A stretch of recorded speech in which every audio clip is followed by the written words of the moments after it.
లేక average student Ravi ఒక promise చేసుకున్నాడు. ఈసారి నేను ఎలా అయినా టాపర్ అయి చూపిస్తా. అందుకోసం క్లాస్ లో టాపర్ అమ్మాయి సౌమ్యని చాలా బాగా అబ్జర్వ్ చేసేవాడు. అండ్ తనలానే క్లాస్ లో అటెన్షన్ ఇస్తూ డౌట్స్ అడుగుతూ బాగా చదివేవాడు. ఇంకా రోజు ప్రాక్టీస్ కూడా చేసేవాడు. అండ్ తన కష్టానికి ఫలితంగా క్లాస్ లో సెకండ్ వచ్చాడు. సౌమ్య నాకు తెలియకుండా ఏదో కొత్తగా చేస్తుంది. సో తన సీక్రెట్స్ అన్ని తెలుసుకోవడానికి తనతో ఫ్రెండ్షిప్ చేస్తాడు. ఇలా 6 నెలల తర్వాత ఎగ్జామ్ కి ముందు చదువుకోవడానికి సౌమ్య తన ఫ్రెండ్స్ అందరినీ ఇంటికి పిలిచినప్పుడు ఆ సీక్రెట్ రివీల్ అయింది. ఎందుకంటే అందరూ పడుకున్నారు, కానీ సౌమ్య తన బెడ్ పై కూర్చొని కళ్ళు మూసి చేతులు జోడించి ఒక స్మైల్ ఇస్తుంది. ఏంటి, నువ్వు పడుకున్న ముందు ప్రే చేస్తావా?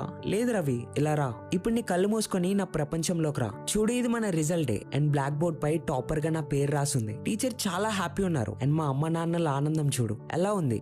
బాగుంది. ఈ డిస్ట్రాక్షన్స్ తో నిన్నున్న ప్రపంచంలో నేను ప్రతి రాత్రి నా విజువలైజేషన్ పవర్ తో నా కళల్ని మళ్ళీ మళ్ళీ గుర్తు చేసుకుంటూ నెరవేర్చుకుంటా. రవికి సీక్రెట్ అయితే దొరికింది, కానీ మళ్ళీ సెకండ్ వచ్చాడు. ఎందుకంటే ఆ పిచ్చోడు ప్రతి రాత్రి తన పేరు పైన సౌమ్య పేరు ఊహించుకుంటున్నాడు. మనోడికి అమ్మాయిలంటే పిచ్చి భయ్యా, అమ్మాయిల పిచ్చి. చుట్టాల మాటలు భరించి